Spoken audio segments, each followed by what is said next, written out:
भागवत जी के सप्तम स्कंद का 5वां अध्याय। हिरण्यकशिपु के द्वारा प्रहलाद जी के वध का प्रयत्न।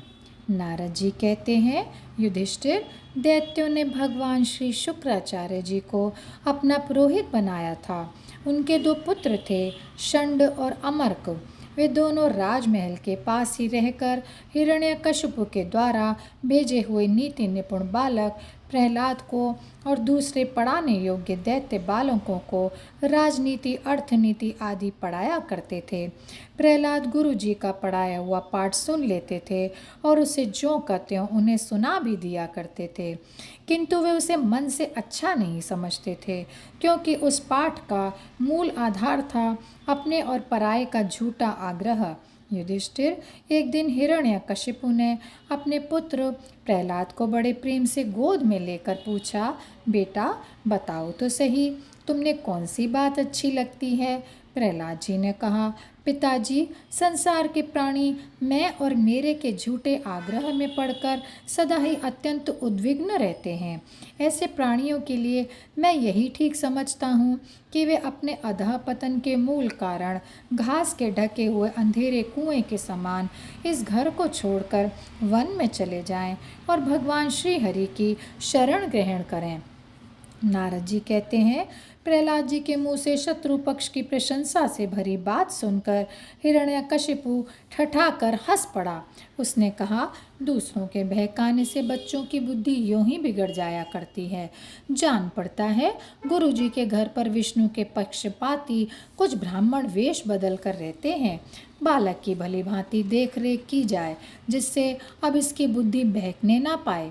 जब दैत्यों ने प्रहलाद को गुरुजी के घर पहुंचा दिया, तब पुरोहितों ने उनको बहुत पुचकार कर और फुसलाकर बड़ी मधुर वाणी से पूछा, बेटा प्रहलाद, तुम्हारा कल्याण हो, ठीक ठीक बतलाना, देखो झूठ ना बोलना। ये तुम्हारी बुद्धि उल्टी कैसे हो गई? और किसी बालक की बुद्धि तो ऐसी नहीं हुई। कुलनंदन प्रहलाद, बताओ तो बेटा, हम तुम्हारे गुरुजन ये जानना चाहते हैं कि तुम्हारी बुद्धि स्वयं ऐसी हो गई या किसी ने सचमुच तुमको बहका दिया है। प्रहलाद जी ने कहा, जिन मनुष्यों की बुद्धि मोह से ग्रस्त हो रही है, उन्हीं को भगवान की माया से यह झूठा दुराग्रह होता देखा गया है कि यह अपना है और यह पराया है। उन मायापति भगवान को मैं नमस्कार करता हूँ। वे भगवान ही जब कृपा करते हैं तब मनुष्यों की पाश्विक बुद्धि नष्ट होती है। इस पशु बुद्धि के कारण ही तो यह मैं हूँ और यह मुझसे भिन्न है, इस प्रकार का झूठा भेदभाव पैदा होता है। वही परमात्मा, यह आत्मा है। अज्ञानी लोग अपने और पराये का भेद करके उसी का वर्णन किया करते हैं।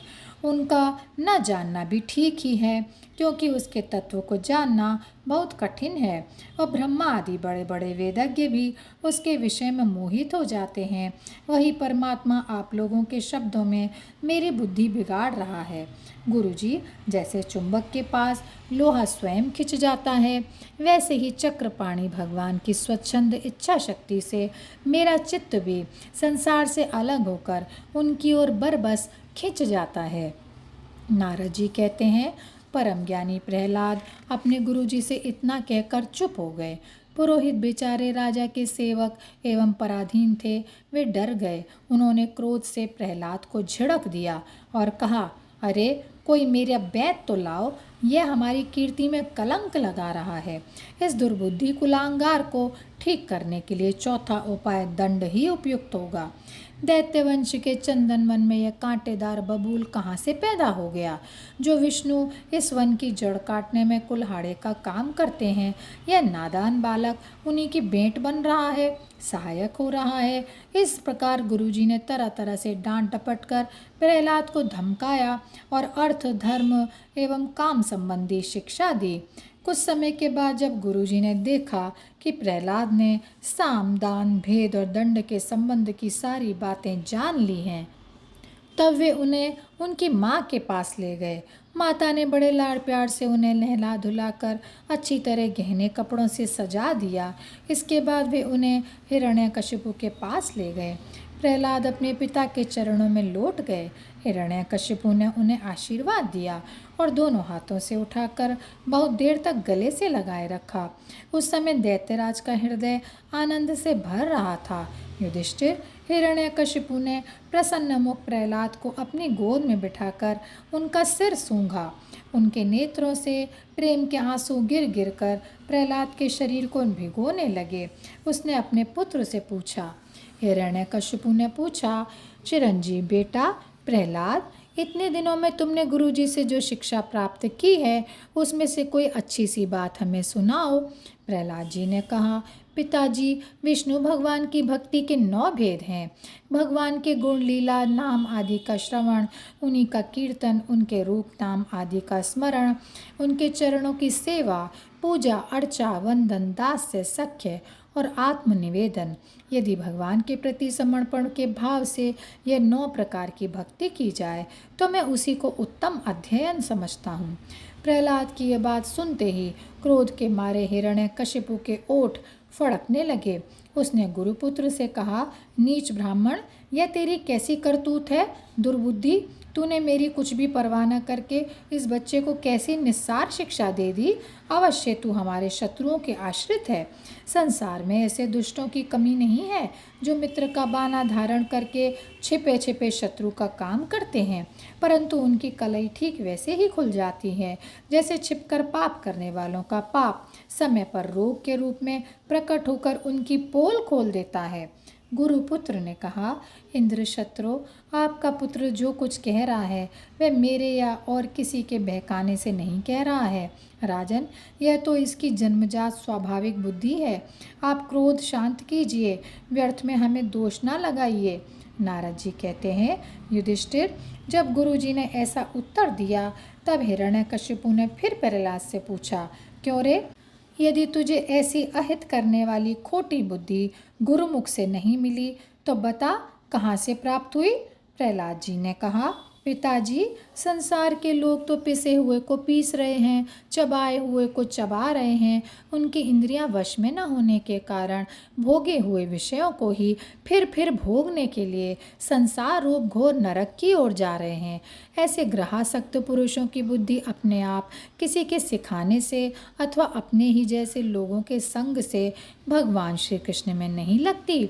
जो इंद्रियों से दिखने वाले भ्राय विषयों को परम इष्ट समझकर मूर्खतावश अंधों के पीछे अंधों की तरह गड्ढे में गिरने के लिए चले जा रहे हैं और वेदवाणी रूप रस्सी के काम्य कर्मों के दीर्घ बंधन में बंधे हुए हैं, उनको ये बात मालूम नहीं कि हमारे स्वार्थ और परमार्थ भगवान विष्णु ही हैं।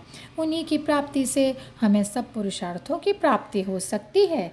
जिनकी बुद्धि भगवान के चरण कमलों का स्पर्श कर लेती है, उनके जन्म मृत्यु रूप का अनर्थ का सर्वथा नाश हो जाता है। परंतु जो लोग अकिंचन भगवत प्रेमी महात्माओं के चरणों की धूल में स्नान नहीं कर लेते, उनकी बुद्धि काम्य कर्मों का पूरा सेवन करने पर भी भगवत चरणों का स्पर्श नहीं कर सकती। प्रहलाद जी इतना कहकर चुप हो गए।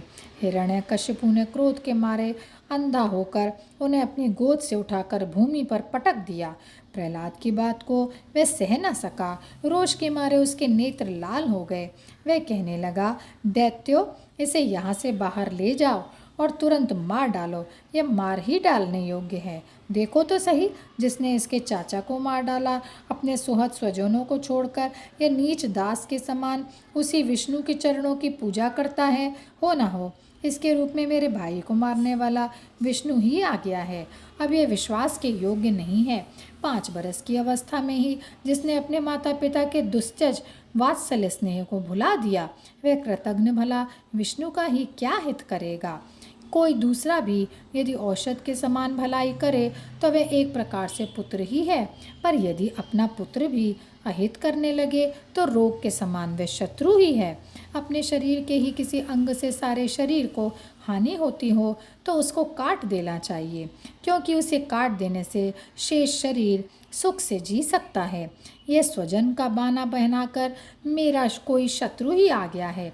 जैसे योगी की भोग लोलुप इंद्रियां उसका अनिष्ट करती हैं, वैसे ही यह मेरा अहित करने वाला है।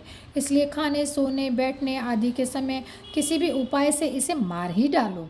जब हिरण्यकशिपु ने दैत्यों को इस प्रकार आज्ञा दी, तब तीखी दाढ़, विकराल वदन, लाल लाल दाढ़ी, मूछ एवं केशों वाले दैत्य हाथों में त्रिशूल ले लेकर मारो काटो इस प्रकार बड़े जोर से चिल्लाने लगे। प्रहलाद चुप बैठे हुए थे और दैत्य उनके सभी मर्म स्थानों में शूल से घाव कर रहे थे। उस समय प्रहलाद जी का चित्त उन परमात्मा में लगा हुआ था जो मनवाणी के अगोचर सर्वात्मा, समस्त शक्तियों के आधार एवं परब्रह्म है। इसलिए उनके सारे प्रहार ठीक वैसे ही निष्फल हो गए जैसे भाग्यहीनों के बड़े बड़े उद्योग धंधे व्यर्थ होते हैं। युधिष्ठिर, जब शूलों की मार से प्रहलाद के शरीर पर कोई असर नहीं हुआ, तब हिरण्यकशिपु को बड़ी शंका हुई और वह प्रहलाद को मार डालने के लिए बड़े हठ से भांति भांति के उपाय करने लगा।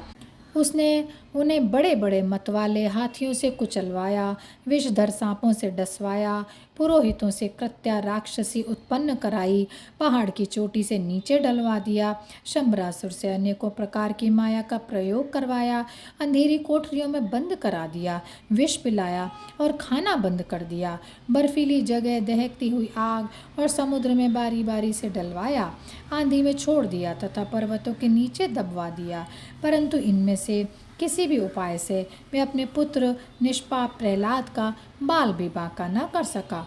अपनी विवशता देखकर हिरण्यकशिपु को बड़ी चिंता हुई। उसे प्रहलाद को मारने के लिए कोई और उपाय नहीं सूझ पड़ा। वे सोचने लगा, इसे मैंने बहुत कुछ बुरा भला कहा, मार डालने के लिए बहुत से उपाय किए, परंतु ये मेरे द्रोह और दुर्व्यवहारों से बिना किसी की सहायता से अपने प्रभाव से ही बचता गया। यह बालक होने पर भी समझदार है और मेरे पास ही निशंक भाव से रहता है। हो ना हो इसमें कुछ सामर्थ्य अवश्य है। जैसे शुनहशेप अपने पिता की करतूतों से उसका विरोधी हो गया था, वैसे ही यह भी मेरे किए अपकारों को न भूलेगा। ना तो यह किसी से डरता है और ना इसकी मृत्यु ही होती है। इसकी शक्ति की था नहीं है। अवश्य ही इसके विरोध से मेरी मृत्यु होगी, संभव है ना भी हो। इस प्रकार सोच विचार करते करते उसका चेहरा कुछ उतर गया। शुक्राचार्य के पुत्र शंड और अमर्क ने जब देखा कि हिरण्यकशिपु तो मुंह लटका कर बैठा हुआ है, तब उन्होंने एकांत में जाकर उससे ये बात कही, स्वामी, आपने अकेले ही तीनों लोकों पर विजय प्राप्त कर ली है। आपके भौहें टेढ़ी करने पर ही सारे लोकपाल कांप उठते हैं। हमारे देखने में तो आपके लिए इसकी चिंता की कोई बात नहीं है। भला बच्चों के खिलवाड़ में भी भलाई बुराई सोचने की बात है।